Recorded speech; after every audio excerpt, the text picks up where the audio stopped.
Welcome, dear listener, to Candlelight Mysteries, where every whisper hides a truth and every shadow conceals a secret. Tonight, our tale bears the title, The Letter That Arrived After Miss Marple's Funeral, a story woven through quiet streets, soft rain, and lingering memory. In St. Mary Mead, the air carries the hush of farewell. The beloved Miss Marple has left her garden and her knitting behind, yet her presence remains. There is a letter that arrives too late, carrying questions that stir gentle unease among her friends. Within its folds lies something unseen, something that only her sharp kindness could have foreseen. This is not merely a mystery of crime, but one of hearts, of memory, and of truth long delayed. Each word turns like the flame of a candle, soft and deliberate, revealing what must be seen. And now, dear listener, we turn to Chapter 1, where our mystery properly begins. Chapter 1. The village of St. Mary, Mead lay under a sky the colour of pewter. Autumn leaves clung to the hedges like fading gold. Along the narrow lanes, footsteps echoed with quiet purpose as neighbours gathered for the funeral of Miss Jane Marple. Inside the small church, the air was filled with the scent of damp coats and wildflowers. Mrs. Bantry sat near the front pew, her gloved hands folded in sorrow. The vicar, Mr. Clement, read the service with steady voice, though it trembled when he reached Miss Marple's name. Clara Edgeworth sat at the back, uncertain if she belonged among these villagers. She had met Miss Marple only once, at a garden tea many years ago, but something had drawn her back to this place. The letter from the solicitor had been brief, informing her she was listed among the beneficiaries of Miss Marple's small estate. As the bell tolled, a hush settled. Outside, mist rolled through the churchyard, wrapping the gravestones in silver veil. A robin perched on the stone cross above Miss Marple's resting place, its song faint but unwavering. After the service, the villagers gathered for tea at the vicarage. Cups clinked softly as they spoke in gentle tones about Miss Marple's kindness, her endless knitting, and the curious way she always noticed what others missed. She saw everything, said Mrs. Bantry, even what wasn't there. Clara smiled politely. To her, Miss Marple had seemed fragile and sweet, the kind of woman who belonged in quiet rooms filled with lace curtains. Yet the stories told by these villagers spoke of something else, a mind as sharp as the needles she held, a patience that saw through deceit like glass. The vicar approached Clara with a thin envelope in hand. "This was delivered this morning," he said, "addressed to Miss Marple, but the postmark is recent." "I thought you might know what to do." Clara took the letter. The paper was thick, creamy, and faintly scented with lavender. The name written across the front was firm, the loops precise. Miss Jane Marple. She frowned. "How strange," she said. "Indeed," replied the vicar. Perhaps a final coincidence. But coincidences had never sat well in St. Mary Mead. They tended to unravel into something more. As evening settled, Clara walked back to the small cottage where she was staying. The rain began again, light as breath, falling across the cobblestones. Inside, she placed the letter on the table beside the lamplight and stared at it for a long time. The wax seal was unbroken. It bore no initials. She traced its smooth surface with her thumb. A small clue revealed itself. The edge of the paper held a faint, dark stain as though from smoke or candle soot. Someone had handled it by lamplight. Clara hesitated, sensing something personal, something not meant for her eyes. Yet curiosity, quiet and persistent, urged her forward. She lifted the letter, turning it toward the flame. The wax caught the light, glinting faintly red. Somewhere in the quiet, a clock chimed 8. And at that hour, as though drawn by invisible design, the mystery of Miss Marple began again. Clara opened the letter slowly. The paper crackled in the still air. There were only a few lines written, the ink faded and uneven. To be delivered if not collected within the week. Kindly ensure this reaches Miss Marple of St. Mary Mead. No signature. No address of origin. Yet at the bottom, in tiny script, someone had added 3 small letters. J.E. She read them twice, unsure why they stirred unease. Outside, rain pattered gently against the window panes. She folded the letter again, careful not to tear it, and placed it beneath the lamplight. For a moment, the ink seemed to shimmer faintly, as if another message waited beneath the first. She held the page closer to the flame. Slowly, pale words appeared where before there were none. A secret, written in invisible ink. Help her before it is too late. Her heart quickened. Help whom? Miss Marple was gone. What could this possibly mean? She thought of the vicar, of his calm face during the service, and wondered if he should see it. But something inside her urged silence for now. The letter felt meant for her alone, as if Miss Marple had left one last task. That night, Clara dreamt of the churchyard.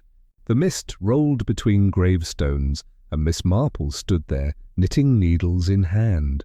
She looked up, eyes clear and knowing, and whispered a single word. Look. Clara woke before dawn. The letter still lay on the table, the words faint but visible. She read them again, slower this time. The next morning, she walked to the vicarage. Mr. Clement was already awake, arranging flowers for the altar. When she told him about the hidden message, his brows furrowed. Miss Marple often received letters of a peculiar sort, he said. People trusted her more than the police. Perhaps it concerns an old matter. Then someone still expects her help, Clara said. The vicar nodded. She had a way of leaving ripples behind her. Perhaps this is one of them. A gentle knock interrupted them. At the door stood Inspector Crail, a tall man with steady eyes and a hat damp from rain. He had come from London, drawn by word of Miss Marple's passing. I owed her more than I could repay, he said. If something remains unfinished, I'll see it through.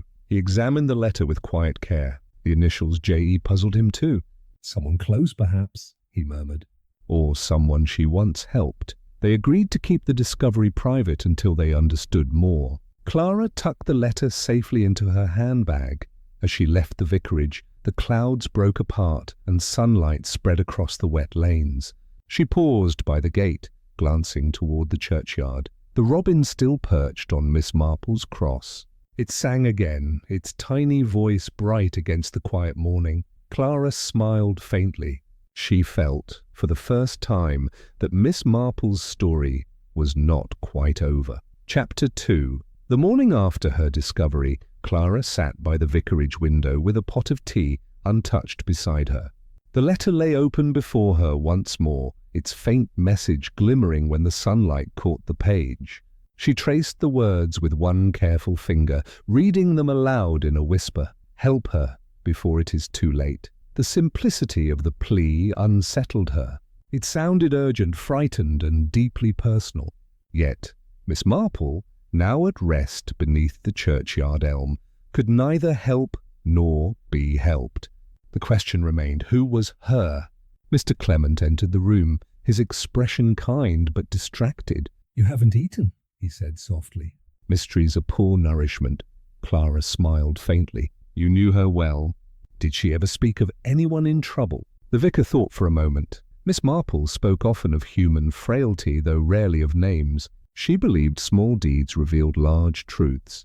If she left this letter behind, she meant for someone to see it through. Clara looked again at the faint letters J.E. at the bottom of the page.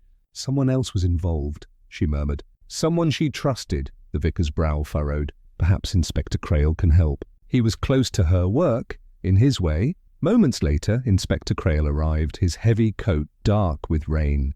He removed his hat, placed it by the fire, and accepted the tea Mrs. Bantry poured with solemn courtesy. I have seen such ink before, he said, studying the page beneath the lamplight, invisible ink mixed with lemon juice.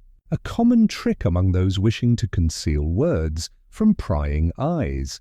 Clara leaned forward. Then this was deliberate, entirely deliberate, Crail replied. Miss Marple must have written it herself, though the handwriting differs slightly. Perhaps age or illness altered her hand. He held the letter close to the flame, revealing another faint mark, half a smudge shaped like a seal. The faint outline of a crest appeared, a maple leaf surrounded by waves. Maplewood, he said quietly. Mr. Clement looked puzzled. Maplewood Manor. By the coast? Yes, said Crail. A cold place with colder secrets. Miss Marple once spent a summer there. I remember she wrote to me about a young maid who vanished. It was never solved. Clara felt a small chill at the thought. Then perhaps that is who needs help. A clue had emerged like a breath on glass, fragile, yet certain. The manor, the missing maid, the initials, everything pointed toward a truth waiting at the edge of the sea. That afternoon, Clara resolved to travel there. Crail insisted on joining her. Miss Marple would have wanted it so, he said. She had a fondness for your curiosity? Clara blushed slightly. We met only once. Even once was enough for her, he replied. She read people like letters. I imagine she read you long ago. As the train departed St. Mary Mead, the village receded behind drifting mist. Fields of pale green rolled past, dotted with sheep and hedgerows. Clara watched the landscape fade, the letter clasped tightly in her gloved hands. Each mile carried her further from comfort, closer to a shadow that Miss Marple had left behind. The journey ended at dusk. The station by the coast was nearly empty, the air heavy with salt and the scent of rain. In the distance, a cliff rose against the sky, crowned by the dark outline of Maplewood Manor. A carriage waited for them, driven by a man with tired eyes and a quiet voice. "You'll be the guests Lady Fenwick expects," he said. "She doesn't get many visitors these days." The road wound upward through fields and past wind-bent trees. When the manor appeared, its windows glowed faintly behind curtains of lace. The sea roared below the cliffs, its rhythm slow and endless. Lady Fenwick greeted them at the door. Her figure was tall, her gown immaculate, her voice smooth as silk. "Miss Edgeworth, Inspector Crail, you honour my house with your visit." I knew Miss Marple. A remarkable woman, Clara thanked her politely. Inside, the manor was grand but cold, its corridors lined with portraits that watched in silence. During dinner, Lady Fenwick spoke of the weather, the estate, and her late husband's collection of clocks. Yet, beneath her calm tone, Clara sensed unease, as though every word was chosen to hide something. When the conversation turned to Miss Marple, Lady Fenwick's eyes flickered. "She visited once many years ago," she said. Such a gentlewoman. She asked too many questions, but always with kindness. Crail met Clara's glance across the table. The same thought passed between them. Miss Marple had been investigating something then, perhaps the very matter the letter now hinted at. After dinner, a storm rose outside. Thunder rolled over the cliffs as Clara explored the drawing room. Among the polished frames on the mantel, one photograph caught her eye. It showed a group of servants standing in sunlight. At the edge of the group stood Miss Marple, smiling faintly beside a young maid with dark hair and a hopeful face. Below the photograph, a small brass plate read, "Elsie." A quiet understanding settled over Clara. This must be the girl Miss Marple had written about, the one who vanished. A clue had been waiting in plain sight, preserved in silver frame and polished glass. When she turned to Lady Fenwick, she found the woman watching her closely. "That photograph," Clara said softly. "It's very touching." Lady Fenwick's smile was thin. It's from happier times, she said. "Servants come and go, Miss Edgeworth." Memories fade. But Clara saw the tremor in her hand as she set down her glass. Later, as the storm deepened, Clara sat awake in her room. She held the letter once more, the hidden ink glowing faintly by candlelight. It felt as though Miss Marple herself had guided her to this very place, at this very hour. Outside, the sea crashed against the cliffs. Within, the house seemed to breathe, each sound a whisper from the past. She thought of Miss Marple's calm smile, her steady knitting hands, and her quiet voice that had so often uncovered truth. The letter had arrived after her death, but her mind was still at work, drawing threads together from beyond. Chapter 3. The carriage stopped before Maplewood Manor as the first stars appeared. The sea breathed below the cliffs with patient strength. Ivy climbed the stone walls in dark ribbons, and the windows shone like distant, watchful eyes. Clara stepped down first. Inspector Crail followed with measured calm. The driver tipped his cap and turned the horse toward the stables without a word. Wind moved across the high lawn, cool and salted, lifting the edges of Clara's scarf. Lady Fenwick waited at the door again. Her poise was unbroken, though a faint tiredness touched her mouth. A maid led them into the hall, where portraits lined the walls in a long procession of stern faces. Mrs. Bloxam, the housekeeper, brought tea to the drawing-room. Her hands were clean and quick, her eyes steady and polite. She listened without speaking, and left as silently as she came. Clara took the cup and let the heat rise against her face. The scent of the tea was delicate and floral. It reminded her of Miss Marple's small parlour, where every cup had a purpose. Lady Fenwick sat near the fire, but did not look at it. She watched her guests instead. Inspector Crail thanked her for the hospitality with formal ease. He asked gentle questions about the storm, the village and the cliff paths. Lady Fenwick answered with care.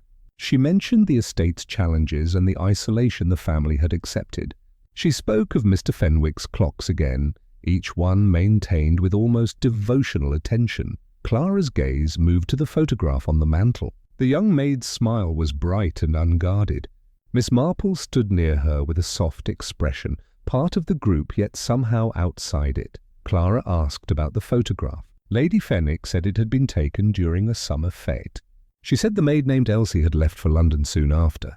Her voice held a note of practiced certainty. Inspector Crail rose and walked the room's edges with quiet interest. He paused near a small escritoire. On its surface lay a sealed blotter, a thin ribbon of green, and a pen with a fine nib. A clue presented itself. The blotter paper showed faint mirror writing pressed from a recent hand. The ribbon's edge was stained a pale brown, as if touched by seawater. Crail's expression did not change. He complimented the room's symmetry and stepped away. Clara tucked the observation into memory. As Miss Marple would have done, Mrs. Bloxam returned to ask about their luggage. Her manner was plain and competent. She led Clara to a guest room facing the sea, where the windows rattled softly in the wind. Clara placed Miss Marple's letter on the dressing table. The candlelight deepened its shadows and softened its edges. She read the hidden line again and felt the same hush of urgency. Help her before it is too late. Miss Marple's presence settled over the room like a small, precise weight. Clara remembered the old lady's steady attention, the way she had watched people without seeming to watch at all. She left her door ajar and stepped into the corridor. The house had a hush that suggested listening. The storm grew softer, and the sea sounded nearer. A clock chimed somewhere, warm and regular. A maid passed with a basket of linen. She kept her eyes on the floor, yet her steps quickened when she saw Clara. The basket bumped her hip. A small cloth fell and drifted to the carpet. Clara bent and picked it up. The cloth was marked with a neat red F in one corner. She returned it to the maid, who thanked her in a whisper and hurried away. Another clue settled in place. Personal linen had been marked with care. Someone in the house valued order beyond appearance. Clara found Inspector Crail in the library. He stood before shelves of leather spines, reading titles with the ease of habit. A window looked toward the cliff path, where lamplight traced the curve of the land. He said the household moved like a clock. He said precision often hid anxiety, not comfort. Clara agreed and shared her impression of the maid. He nodded, noting the linen mark and the hurried step. They spoke of Elsie. They chose their words carefully. They agreed that kindness would serve better than pressure. Miss Marple had preferred kindness whenever truth allowed. Clara asked whether they should question Lady Fenwick tonight. Crail advised patience. Night questions stirred defences. Morning revealed what night concealed. Clara returned to her room with a small resolve. She would wake early and walk the cliff path. She would see the manor from the outside and listen to the sea. She slept lightly and woke before dawn. The storm had passed. A pale glow rose behind a band of cloud. She dressed warmly and tucked the letter into her coat. The lawn was wet and resilient underfoot. A narrow gate opened to the path. The drop beyond was steep, dressed in gorse and bracken. The sea spoke with long, measured breaths. Clara walked slowly, careful of the slick stones. The manor loomed behind her, dignified and watchful. A gull crossed the sky with steady wings. The air was keen and tasted of salt. She paused where the path narrowed. Here the ground bore many small scuffs.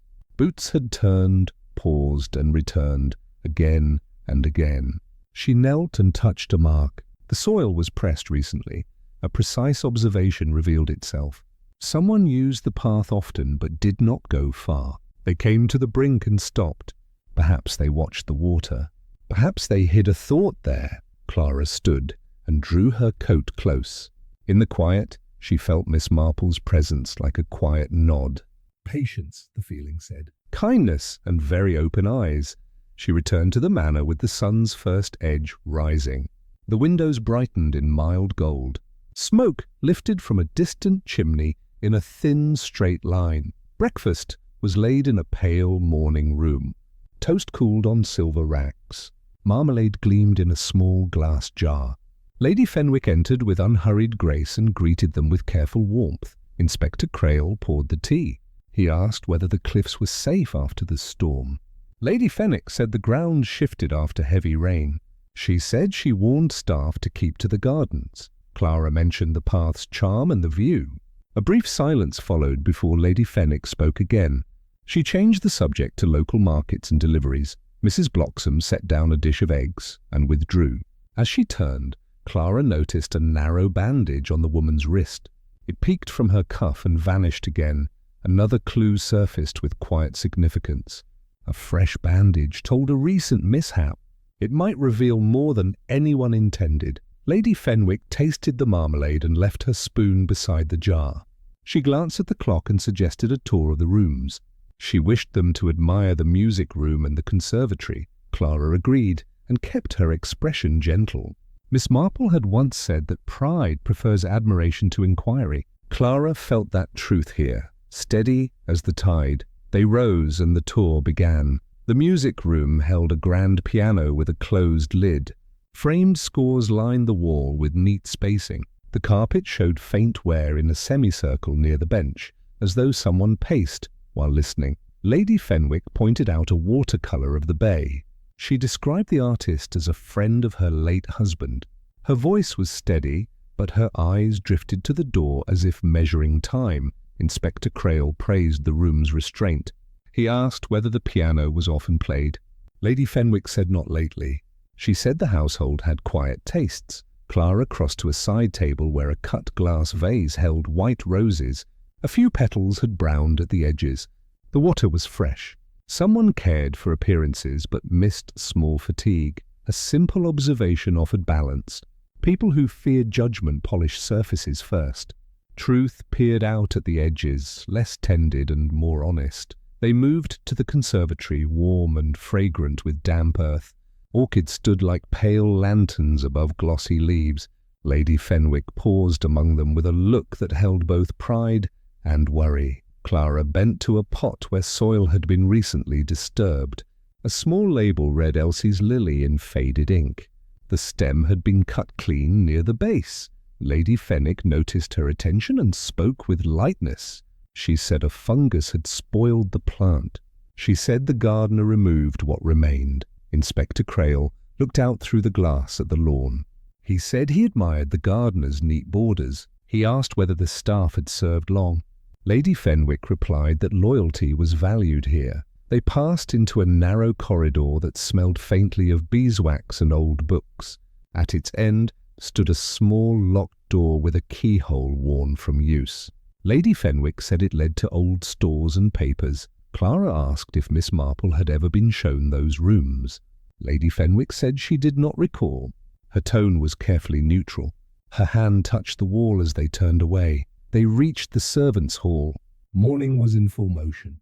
A scullery maid carried a pail with focused care. The cook issued instructions with brisk authority. Mrs. Bloxham watched everything with restrained approval. Clara greeted the housekeeper and thanked her for the breakfast. Mrs. Bloxham inclined her head. Clara's eyes drifted to the bandage again.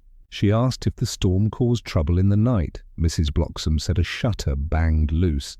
She said she fastened it and slipped on the wet sill. Her voice was even. Her gaze did not waver. Inspector Crail admired the order of the pantry shelves. He remarked on the care of the ledger resting open on the table. Columns of numbers marched with tidy precision. A quiet clue waited in the ledger's margin. One entry from 3 nights prior listed lamp oil twice under different headings. The totals balanced, yet the duplication was neat, intentional, and concealed. Crail closed the book with a word of praise. Mrs. Bloxam thanked him with a shade too much relief. She excused herself to attend the kitchen. Lady Fenwick suggested a walk in the gardens. They stepped outside where sunlight lay across the gravel like sifted flour. The air felt newly washed and clean. Clara fell a little behind and glanced up toward the cliff path. A figure stood briefly at the crest, then vanished. The distance made detail impossible, yet the stance seemed young and watchful. Inspector Crail noticed her pause and followed her gaze. He said the path drew many walkers. He said the view rewarded anyone willing to climb. His tone remained even. They returned to the drawing-room for letters and appointments. Lady Fenwick seated herself at the escritoire. She lifted the blotter and took out a sheet already half composed. Clara stood near the mantel with the photograph. She looked at Miss Marple's small smile. She tried to imagine the moment just before the shutter clicked. She tried to hear the light laughter the picture promised. Memory placed Miss Marple beside her. That gentle voice advised attention to things others overlook. Not the face, perhaps, but the dress pinned wrong, the thread that catches, the stain that persists. Clara looked again at the photograph's edge. The brass plate bore fine scratches as if it had been removed and replaced. The left screw was newer, shinier, and turned a fraction offline. Another small truth surfaced. Someone had opened the frame. Someone had handled the photograph for reasons not declared. She turned and saw Lady Fenwick watching her. The lady's hand rested lightly on the desk. The green ribbon lay near her fingers like a quiet question. Inspector Crail asked to see the house's guest book. Lady Fenwick rang for Mrs. Bloxam and requested it. The housekeeper brought a neat volume and placed it on the desk. Crail turned pages with courtesy. The names formed a soft history of summers and winters. He paused at the season of Miss Marple's visit. He found the neat signature of Jane Marple and then another, written in a younger, firmer hand. The initials J.E. appeared without flourish. The surname had been smudged by the pressure of the next page. The date matched the photograph's year. Clara felt the room narrow and sharpen. The initials returned with quiet insistence. The letter had carried them across counties and rain. The book anchored them to this very desk. Lady Fenwick closed her eyes for one measured moment. When she opened them, her composure held. She said many young people came through in those days. She said names blurred with time. A tray arrived with fresh tea. The cups chimed softly on the saucers. Mrs. Bloxam poured with even hand, though the bandage tugged at her sleeve again. Clara lifted her cup and paused. A faint scent rose from the steam that did not belong to the tea. It was lavender water, familiar and out of place in this room. A final clue for the day, settled with gentle certainty. Someone in the house scented their hands as Miss Marple had done. It carried memory and intention in the same small gesture. Inspector Crail set his cup down and spoke with calm clarity. He asked whether Lady Fenwick remembered the maid named Elsie with particular detail. He asked whether Elsie had family near or far. Lady Fenwick said Elsie wished for London. She said the girl left without forwarding address. Her words were measured and smooth. They did not reach her eyes. Clara thought of the cliff path and the scuffed ground. She thought of the cut lily and the ledger's duplication. She thought of the opened frame and the initials in the book. She imagined Miss Marple knitting slowly, each stitch a thought held and weighed. The old lady would have smiled at the puzzle and then looked kindly at the most frightened heart. Clara thanked Lady Fenwick for the tour. She asked if she might sit later with the photograph for a sketch. Lady Fenwick agreed without delay. Her relief was small but sincere. They left the room together. The corridor held its wax and book scent. Sunlight crossed the floor in gentle bars. Miss Marple seemed to walk beside them. Her presence asked for patience, gentleness, and close regard. It asked for compassion even when truth pressed hard. Clara thought she could grant that. She thought the house might respond to it. Chapter 4. Rain pressed against the drawing-room windows in soft sheets. Lamps cast a steady glow across polished wood and glass. Clara stood before the mantel and let her eyes settle on the photograph. Miss Marple's face was calm and untroubled. She stood near a young maid with clear eyes and a hopeful smile. The brass plate beneath the frame offered a single name. Elsie? Inspector Crail waited by the hearth with measured patience. He studied the room as if listening for a change in air. Lady Fenwick sat in a high chair and folded her hands with careful grace. Clara lifted the frame and felt its weight shift. The left screw looked newer than the right. The metal was bright, and the slot faced a different way. A small clue rested there, plain yet meaningful. Someone had opened the frame and then closed it in haste.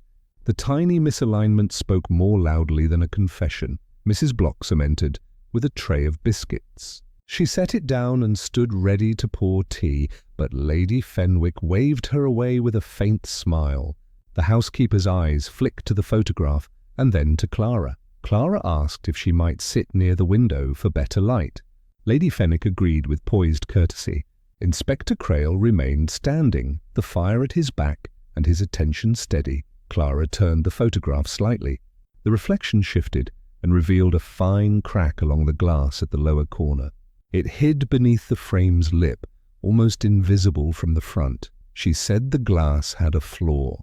Lady Fenwick replied that old objects carried scars. Inspector Crail asked when the crack first appeared. Mrs. Bloxham said she had not noticed any change. Miss Marple's presence seemed to fill the space beside Clara. A remembered voice urged patience and modest questions. People spoke more freely when they felt safe, not cornered. Clara asked about the summer fete. She asked who took the photograph. Lady Fenwick said a travelling photographer was hired for the day. She said the servants enjoyed it very much. Clara studied Elsie's dress. The hem sat unevenly by a half-inch. A thread showed near the waist where a button had once been moved. It was the sort of economy found in careful households. Another clue breathed in that small imperfection. Someone had altered the dress for a better fit. That change belonged to a recent hand, not a shop. Inspector Crail asked whether Elsie had friends in the village. Lady Fenwick said a few. She named the grocer's niece and a lad who kept the boats. Her gaze dropped when she spoke of the boats. Rain softened to a hush. The room seemed to listen again.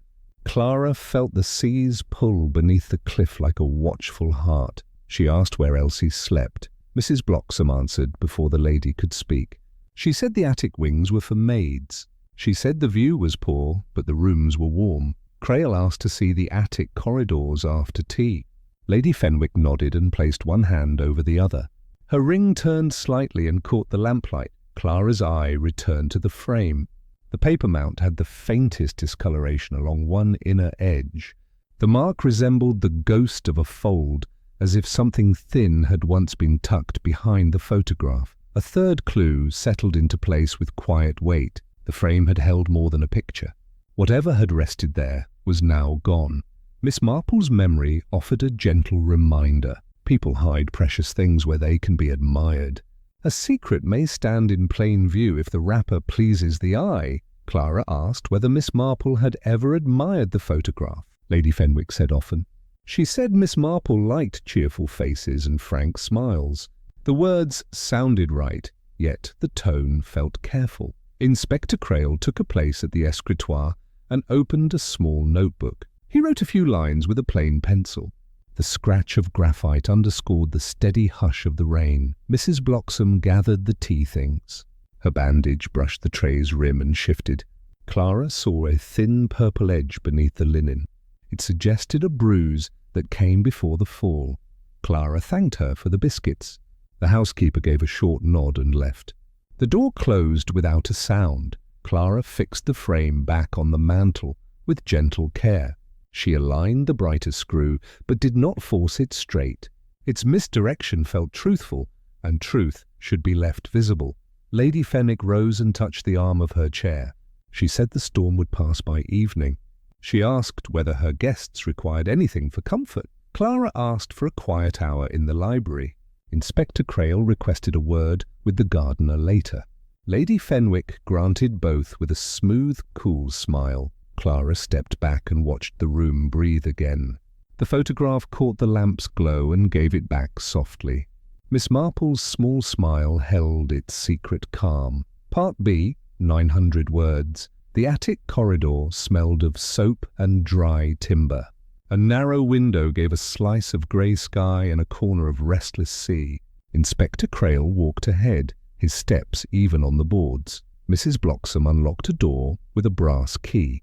She said this room had been Elsie's. The word had a careful shape in her mouth, as if the name were fragile. The room held a narrow bed, a washstand, and a small trunk. A line of pegs carried 2 aprons and a shawl. Everything was tidy and bare of personality. Clara ran her fingers along the trunk's lid. Dust gave way to a faint oval where something once sat. She pictured a keepsake box, removed in a hurry and not returned. A clue spoke from the dust's memory. The absence had a clear shape and a recent edge. The swift removal fit a change of heart, not a planned departure. Inspector Crail lifted the trunk's lid with care.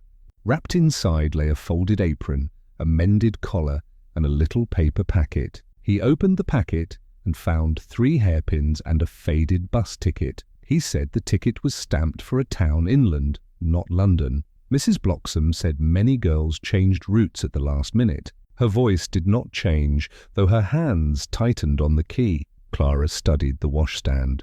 The water jug was clean and dry. A small patch beneath it showed bleached wood.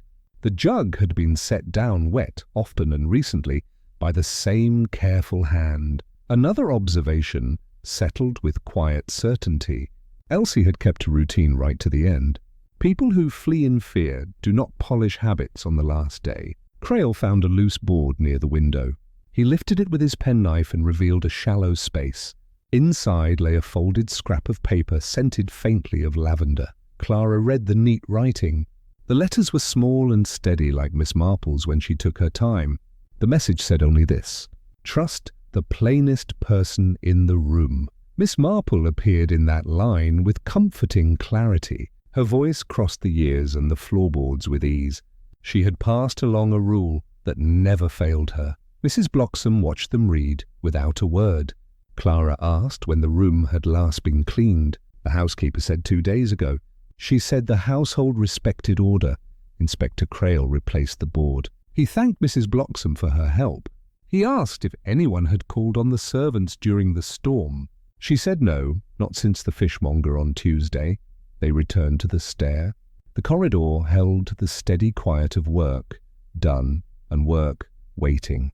A bell sounded faintly below, then stopped. In the library, Clara and Crail conferred in low voices. She spoke of the dust oval, the bus ticket, and the rule tucked beneath the floor. He spoke of the ledger's double oil and the opened frame. He said fear had moved through the house like a draft. It touched papers first, and then people. It left doors locked and faces smooth. Clara remembered the photograph's tiny misalignment. She remembered the cut lily and the gardener's neat borders. She remembered Lady Fenwick's glance when boats were named. They chose to begin again at the picture. Miss Marple would ask the room to describe itself. People would follow without knowing they spoke. Clara carried a small stool to the mantel and sat. She placed a blank notebook on her knees. She said she meant to sketch the photograph for practice. Lady Fenwick entered with composed interest. She asked whether Clara had skill with likenesses. Clara said she had patience more than talent. Patience often served better. Clara drew the group's shapes in slow lines. She marked Miss Marple by the tilt of the head and the soft set of the mouth. She marked Elsie by the lifted chin and the turned shoulder. She paused at the figure behind them. A young man held a crate near the fete tent. His cap shadowed his face, but his stance suggested pride. A ribbon tied the crate closed. A clue bloomed from that ribbon's neat knot. It matched the green ribbon on the escritoire. The ends were cut at the same sharp angle. Clara asked about the fate supplies. Lady Fenwick said the fish stall had been popular. She mentioned a boy from the boats who carried the crates. She did not say his name.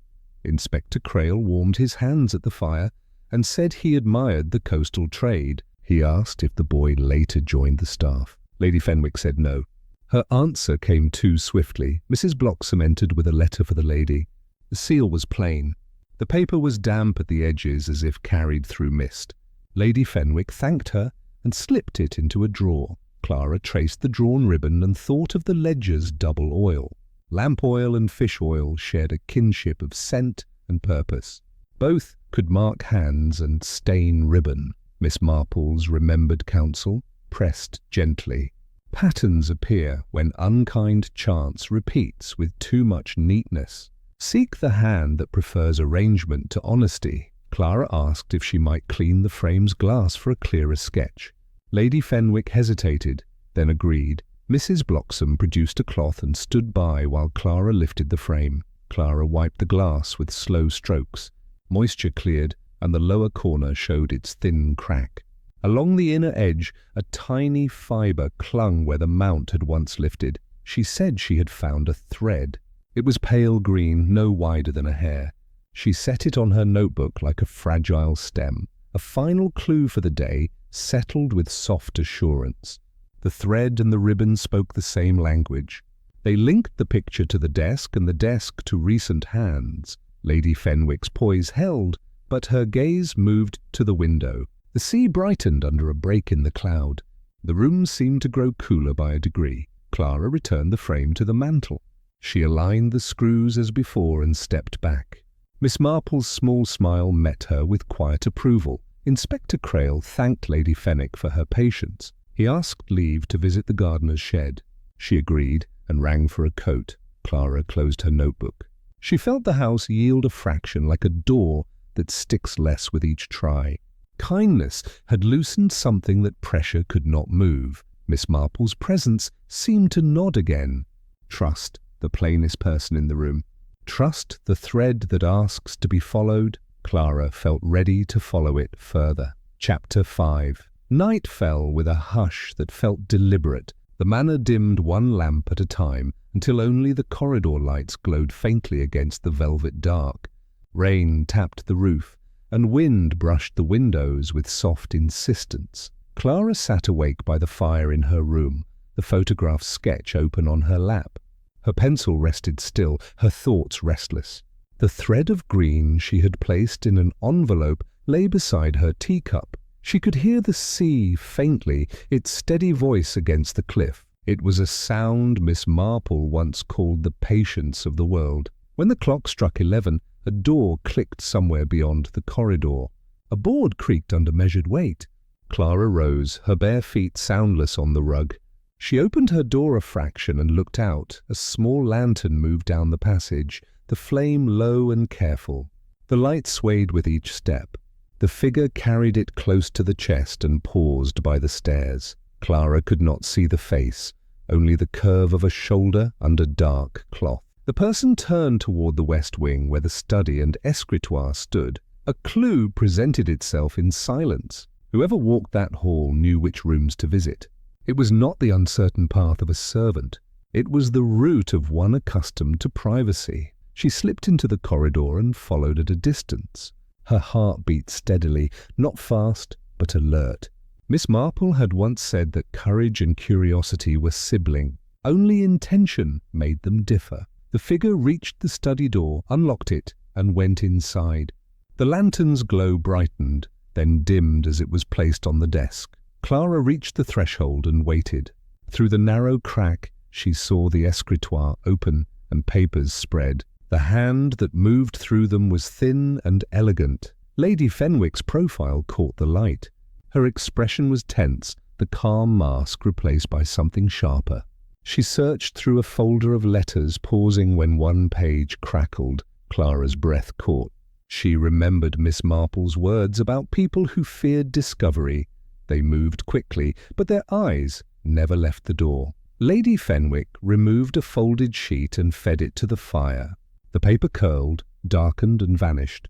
She closed the escritoire and pressed her hand against her temple. Then the lantern flickered and the room dimmed. A faint rustle sounded behind her. Clara stepped back as the door opened slightly wider. A shadow slipped past her shoulder and disappeared down the hall. She returned to her room, closed the door, and leaned against it. The smell of smoke reached her faintly even here. A small clue settled like ash in her mind. Lady Fenwick had burned a letter, but not before hesitating. That pause meant something personal, not purely defensive. Clara sat again by the fire. The flame made gentle patterns against the walls. She opened Miss Marple's letter and read the invisible words one more time. Help her before it is too late. The storm outside grew wilder. She blew out the candle and listened. Footsteps moved again in the hall, quieter now. Deliberate, the handle of her door turned once, lightly, and then stopped. She waited until the sound passed. Her hands steady, though her breath was shallow. When dawn came, it brought pale light and the smell of extinguished candles. Inspector Crail found Clara already awake, sitting by the window with her sketchbook closed. She told him what she had seen. He listened without interruption, his expression unreadable. "You are certain it was Lady Fenwick?" he said. "I saw her clearly," Clara replied. "She burned something in the fire. A letter, perhaps," Crail nodded slowly. "And someone else moved afterward?" "Yes, a second person." No lantern, but certain steps. He stood by the window, watching the sea glimmer beneath the first light. "We must learn what was destroyed. The past she feared may be the key Miss Marple left for us." They went to the study together. The hearth was clean, the ashes swept. Yet faint black dust clung to the iron grate. Crail knelt and brushed the ash with a handkerchief. Beneath it a fragment remained, half of a wax seal. The imprint was faint, but the mark was clear enough, a maple leaf surrounded by small waves. "Maplewood," Clara whispered. Crail nodded. The same crest as on Miss Marple's letter. A clue linked the manor's own correspondence to the message that arrived after her death. The chain now ran both ways. Lady Fenwick entered without knocking. Her poise was flawless, but her eyes betrayed a night without sleep. "Good morning," she said. "I see curiosity rises early," Crail inclined his head. "A habit of our late friend's making, I'm afraid." Miss Marple did encourage inquiry, Lady Fenwick said softly. "Sometimes where silence was kinder." Clara met her gaze. "Silence rarely heals, my lady." Miss Marple believed truth was the gentlest medicine when given in time. Lady Fenwick's hand tightened around her teacup. "And yet she is gone, and peace should follow her." "Peace follows truth," Crail replied. "Never before." The lady set down the cup and smiled faintly. "Then perhaps you will find what she could not." She left the room with the quiet dignity of surrender. When she was gone, Crail searched the escritoire. Most drawers were empty save for a ledger of estate accounts and a sealed envelope addressed to J.E. He broke the seal carefully. Inside was a short note written in Miss Marple's unmistakable hand. "If you read this, dear J, then courage has reached you at last. Speak gently to her. She will confess if she believes the world kind." Clara felt the warmth of tears behind her eyes. "She knew," she whispered. "She planned even this." Miss Marple understood fear, Crail said. She also understood remorse. They agreed to speak with Lady Fenwick that evening. The day passed quietly, filled with tasks that meant little. The gardener trimmed hedges near the sea wall. Mrs. Bloxham polished the hallway silver. Near sunset, Clara walked the cliff path again. The air smelled of salt and heather. The ground still showed the marks of many shoes, but one trail led away from the usual route, down toward a hidden cove. She followed it carefully until the rocks opened into a small hollow. There she found an old bench half buried in grass. On it lay a fragment of ribbon, green, frayed, and rain-soaked. She picked it up and turned it in her hand. The fibres were delicate but intact. It was the same ribbon used in the escritoire, the same that had marked the frame. A quiet certainty settled over her. Someone had come here in secrecy, perhaps to meet or to remember. She returned before dark. Crail waited by the fire. He examined the ribbon and said nothing for a long time. Then he folded it carefully into his notebook. "Tonight," he said, "we will ask her about Elsie." The storm had passed, but the air inside the manor was heavier than before. Lamps flickered in their sconces. Somewhere deep in the house, a clock struck 8. Lady Fenwick entered the room. Her gown was dark blue, her pearls soft against her throat. She looked at them both and said, "I have nothing left to hide." The fire crackled once, bright and brief. Chapter 6. Evening cloaked Maplewood Manor in a subdued stillness.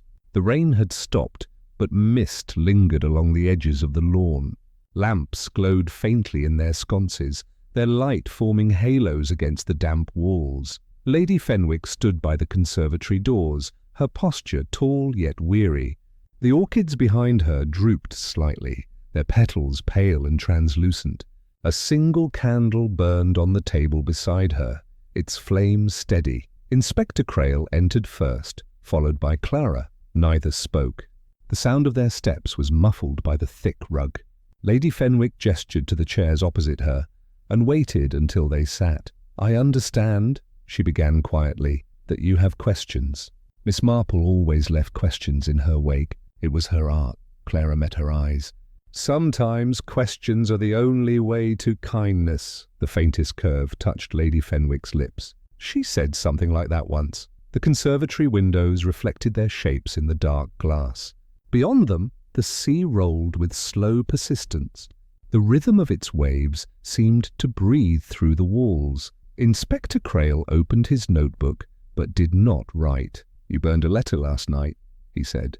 "I believe it concerned Miss Marple's visit here." Lady Fenwick inclined her head. "Yes, a letter written by her, sent many years ago. I thought it gone, but Mrs. Bloxham found it while sorting papers." "It was kinder to let it end in the fire." Clara leaned forward slightly. Kindness or fear? The question hung in the air. The orchids seemed to tremble under its weight. Lady Fenwick turned toward the garden, her reflection faint in the glass. "Both," she said at last. "You are perceptive, Miss Edgeworth. You have her manner." "Curious, patient, dangerous." Crail said nothing. His stillness was an invitation. Lady Fenwick moved to the table and opened a small box. Inside lay a photograph, the same one from the mantel, but unframed. "The edges were worn, the paper thin. She sent me this," Lady Fenwick said. "A reminder of what I wish to forget." That was her way, you see. She never accused. She only reminded. Clara's gaze softened. "Elsie," she said. "She was more than a servant." Lady Fenwick nodded. "My daughter," she said, and the words carried the exhaustion of years. "Born before my marriage, hidden to preserve what little respect I had left. Her father was a tutor, kind and poor. When he died, I placed her here as a maid. It was cowardice disguised as care." The confession filled the room like slow music. Crail asked gently, "Miss Marple knew?" "She guessed," Lady Fenwick said. "She always guessed. She visited under the pretense of advising my housekeeper about charity work, but she saw through every wall I had built." Clara asked, "What happened to Elsie?" Lady Fenwick's voice dropped to a whisper. "She discovered the truth. She found an old letter of mine, one I thought destroyed. She came to me in tears. I told her to leave before I said something cruel.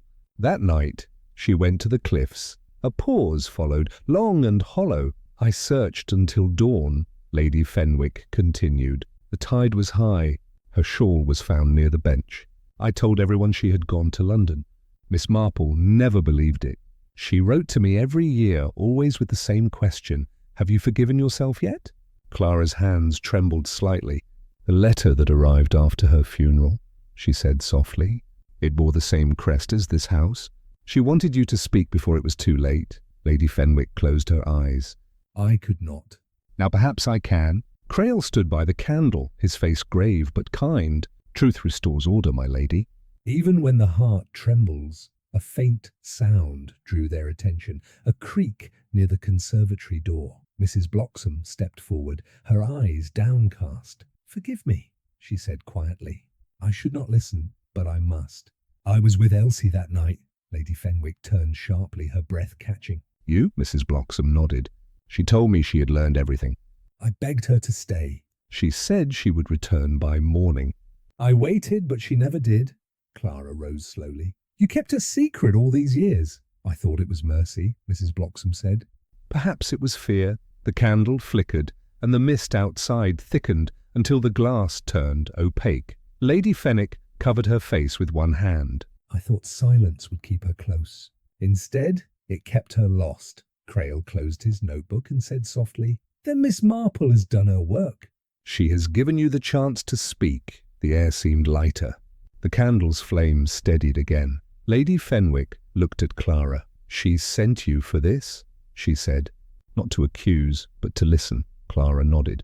And to forgive. They sat together for a long while, the candle burning low. Outside, the mist thinned, and the sea glimmered faintly in the moonlight. Lady Fenwick's voice grew quieter, as if speaking to herself. She told me once that guilt grows in silence. I did not understand then. I do now, Clara said. She believed guilt could guide us if we let it teach. Crail stepped toward the window and unlatched it. Cool air drifted in, carrying the scent of salt and wet stone. There is one thing still unclear, he said. Miss Marple's letter to J.E. Who was it for? Lady Fenwick hesitated. James Edgeworth, she said. The gardener's son. He and Elsie were close. Miss Marple trusted him once. When Elsie vanished, he left the manor in despair. Clara's eyes widened. My brother? Yes, Lady Fenwick said. He wrote to Miss Marple from abroad. She believed he carried part of the truth, but was too afraid to speak. Clara looked toward the sea, the realization heavy and strange. And she meant me to find this through him, or through yourself, Crail said. Her faith in you was her final design. A faint cry echoed from the cliffs, a gull or something more distant. It faded into the rhythm of the waves. Mrs. Bloxam stepped closer to Lady Fenwick. You have spoken, she said. It may not bring peace, but it will end the waiting. Lady Fenwick reached for her hand. Thank you for keeping faith longer than I deserved. The candlelight caught the silver threads in both their hair. Time seemed to slow, to let grief breathe one last time. Clara asked to see the photograph once more. Lady Fenwick retrieved it from the table and handed it to her. Clara studied it under the soft light.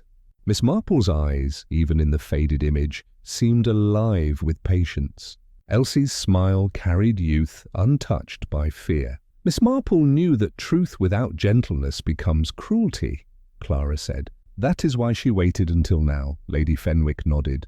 I shall go to the village tomorrow. I will tell the vicar everything. It is time to stop pretending the sea keeps all secrets. Crail replaced his notebook in his coat. And I will close the file that was never written. Mrs. Bloxam extinguished the candle. Only moonlight remained, clear and cold. They parted with quiet words.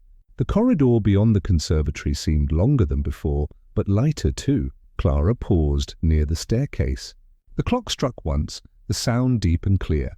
For a moment she thought she heard Miss Marple's gentle voice within it, measured, approving, content. Later, in her room, Clara opened Miss Marple's letter once more. The hidden ink had faded almost completely, yet one phrase remained visible. Help her before it is too late, Clara whispered. It is not too late now. She placed the letter beside the candle and let the flame warm the page, not to burn it, but to let its last words breathe once more. The wax softened slightly, releasing a faint scent of lavender. Downstairs, Lady Fenwick knelt beside the window that faced the cliffs. She watched the tide draw back from the rocks and felt something inside her loosen. She could almost hear Elsie's laughter carried on the wind. Inspector Crail stood outside beneath the dripping eaves, lighting his pipe. He looked toward the horizon where dawn began to form. He thought of Miss Marple and her endless patience with human frailty. He murmured, she was right again. In the quiet of that house by the sea, forgiveness found its shape. It did not erase the past, but it steadied the heart that had carried it too long. Clara closed the window and lay down. Her dreams were gentle, filled with faces she barely knew, and one she would never forget. The sea kept its rhythm. The candle in the conservatory burned itself out. leaving only a thread of smoke curling toward the night. Chapter 7. Morning came quietly over Maplewood Manor. The mist had lifted, leaving the sea clear and blue. The air smelled of salt and earth, and a gull circled above the cliffs before vanishing into the sunlight. Clara stood at the window, her thoughts steady and heavy. The confession of the previous night still echoed in her mind. Lady Fenwick's voice had trembled at the end, and Clara had felt both sorrow and release in her words. A soft knock came at the door. Mrs. Bloxam entered with a letter in hand. "For you, Miss Edgeworth," she said. "Delivered from the Morning Post." Clara took it. The handwriting was familiar in its neat precision. The signature at the bottom was only 2 letters, J.E. She read the brief message, "I am returning to Maplewood." I must speak of what I left unsaid. J.E. Her pulse quickened. James Edgeworth, her brother. She turned toward the sea once more, remembering how their lives had drifted apart. He had left for work abroad years ago, writing rarely and always without warmth. Yet Miss Marple had known of him, had written to him. Inspector Crail joined her an hour later in the study. She handed him the letter. He read it carefully. "Then the circle closes," he said. Miss Marple planned this carefully. Each of us called here in sequence. She believed James held part of the truth, Clara said. Perhaps he witnessed something the night Elsie disappeared, or carried guilt of his own, Crail replied. By afternoon, a carriage approached along the coastal road. Clara watched it from the upper window. Her heart stirred with unease and longing. James stepped down, older than she remembered, his hair touched with grey. His coat was travel-worn, his posture straight. When he saw her, his expression softened, though his eyes carried a distance time could not erase. "Clara," he said quietly. "It's been too long, much too long," she replied. Inspector Crail greeted him with polite reserve. They led him to the drawing-room, where Lady Fenwick awaited with composed dignity. James bowed slightly. "My lady, I remember you," Lady Fenwick said. "You tended the lower gardens," he nodded. "I did." "And I remember the night the storm took more than the roses," the room stilled. The clock on the mantel ticked once, clear and final. Lady Fenwick's hands clasped together. "Then you were there," she said. "You saw her." James's voice was low. "I saw her walk toward the cliffs. I followed, but I was too late." She stood by the bench, crying. I called her name, but the wind took the sound. A wave struck below. She turned once as if to speak and slipped. Clara's breath caught. "You tried to save her?" "I climbed down part way," James said. "The rocks gave way." "I fell and woke at dawn with nothing but her ribbon caught on my sleeve." "I told no one." "I feared they would blame me, or you, Lady Fenwick." Lady Fenwick covered her face, tears quiet but certain. "You should have spoken." He nodded. "I know Miss Marple found me weeks later." She never judged. She told me that silence binds the innocent as tightly as guilt. Clara felt warmth rise to her throat. "She sent the letter after her death to bring us all back," Inspector Crail said. "She trusted that grief could ripen into courage." James drew from his coat a small envelope, worn at the edges. "I carried this all these years." It was hers. "I believe she meant it to be read when truth had a home again." He handed it to Clara. Inside was a single page in Miss Marple's hand. "One day you will all find each other again. The heart, when honest, cannot stay hidden forever." They sat in silence. The house seemed to exhale. Its long tension eased. A small clue lingered still. The ribbon, the letter, the photograph, all threads tied by one patient hand. As the light faded, they walked together to the cliffs. The sea shimmered with the gold of late afternoon. Lady Fenwick carried a single orchid, white and trembling in the breeze. She placed it upon the bench where Elsie had last stood. James bowed his head. Clara closed her eyes. The wind rose, then softened, as though the sea itself had accepted their offering. That evening, Maplewood Manor felt transformed. The silence was gentler now, no longer weighted by fear. Lamps glowed in every corridor. Mrs. Bloxam hummed softly as she polished the silver.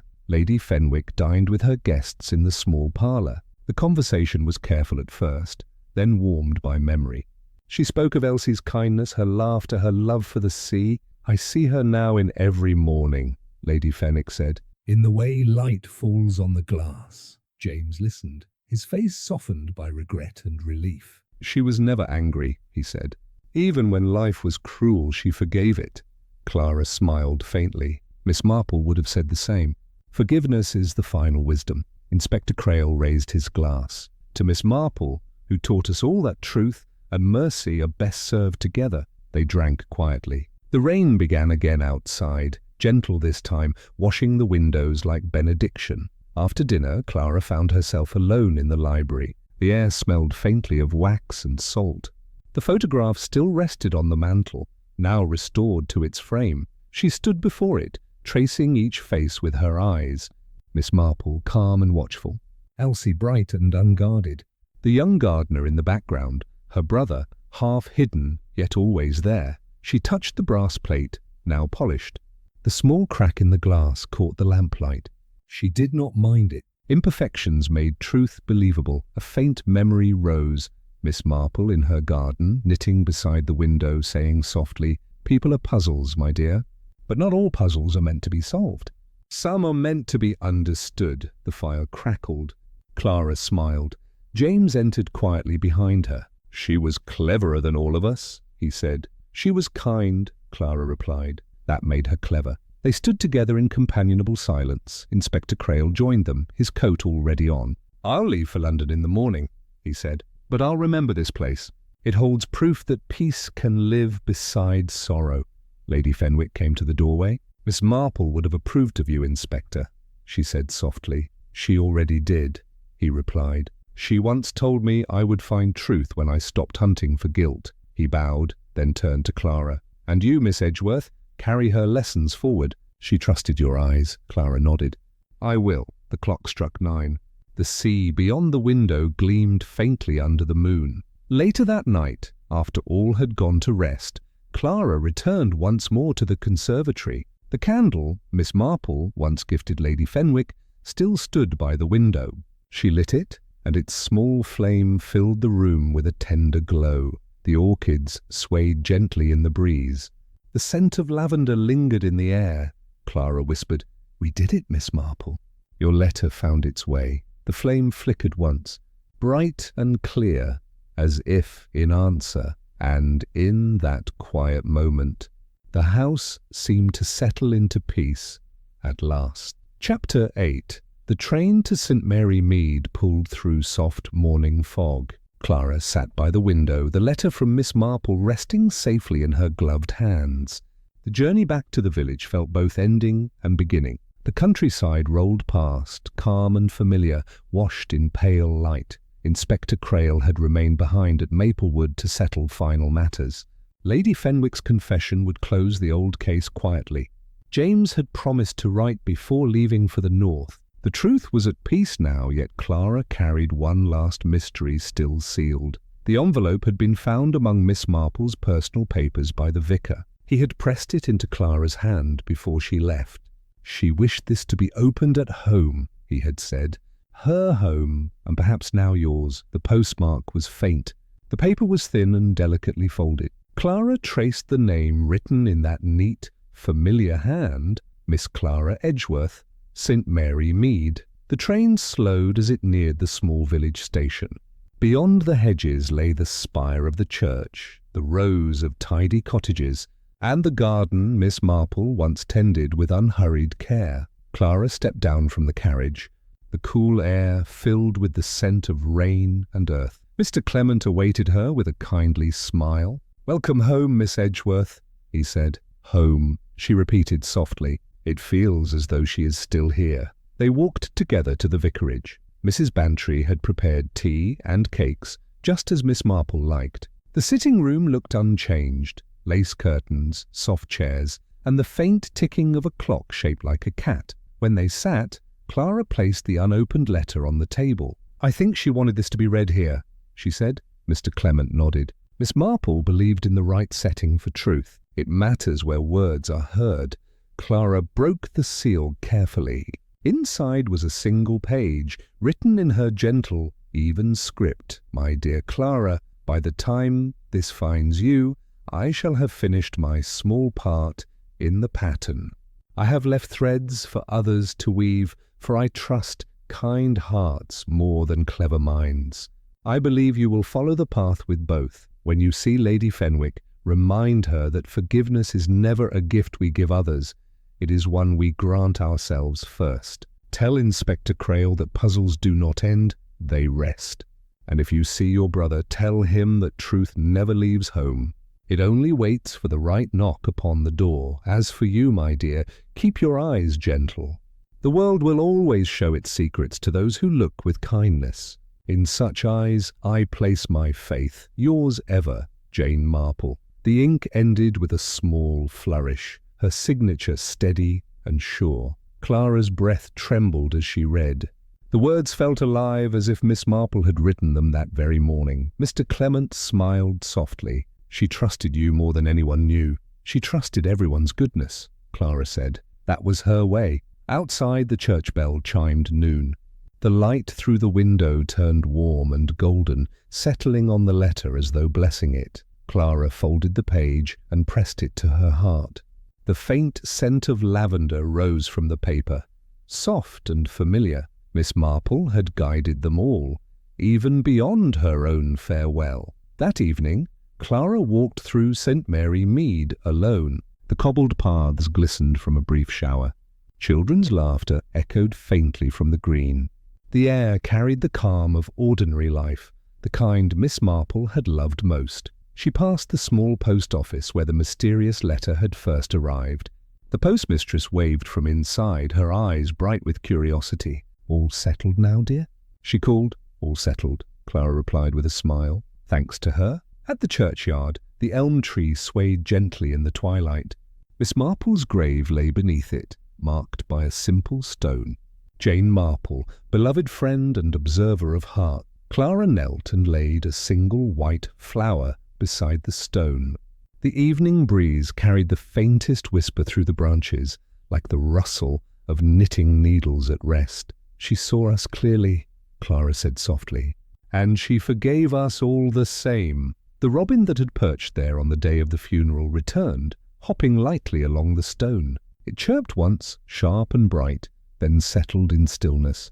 Clara smiled. You kept her company. The horizon deepened to gold, then violet. Lamps began to glow in cottage windows, one by one, as though the village itself were exhaling the day. At the vicarage, Mr. Clement and Mrs. Bantry waited by the hearth. They spoke of old days and new beginnings. The warmth of the fire wrapped the room in gentle calm. Clara told them of Lady Fenwick's peace, of James's return, and of Inspector Crail's quiet farewell. She read them Miss Marple's final letter. When she finished, silence filled the room, deep, respectful, tender. Mrs. Bantry dabbed her eyes. She always said the world could mend itself if people only took time to understand it. Mr. Clement nodded. And she was right, as always. The clock struck 8. Outside, rain began again, a soft drizzle that tapped lightly against the panes. Clara rose and closed the curtains. She taught us to notice, she said. Not the grand things, but the small, the cup not washed, the thread out of place, the face too calm. She taught us to be kind, Mrs. Bantry added. Even when it hurt, Clara smiled, her heart both heavy and light. I think she would say we have done enough now. That the candle can burn quietly again. She placed Miss Marple's letter on the mantel, beside a small silver candlestick. The flame flickered once, then steadied. Outside, the rain slowed to a hush. The village slept. The world turned softly, as if in gratitude for one more mystery, gently resolved. Clara looked toward the chair by the hearth, the one Miss Marple had always favoured. For a moment, in the quiet glow, she almost saw her there, content, knitting in hand. Eyes alight with the satisfaction of a truth gently told, she whispered. Good night, Miss Marple. The fire crackled, bright and brief, as if answering in kind. And so, dear listener, the letter that arrived after Miss Marple's funeral draws to its quiet close. The candle's flame is steady once more, its light falling softly on truth revealed. In St. Mary Mead, peace returns, and Miss Marple's knitting resumes, each stitch a reflection on the tangled hearts of humankind. Until next time, dear listener, Another secret fades by candlelight.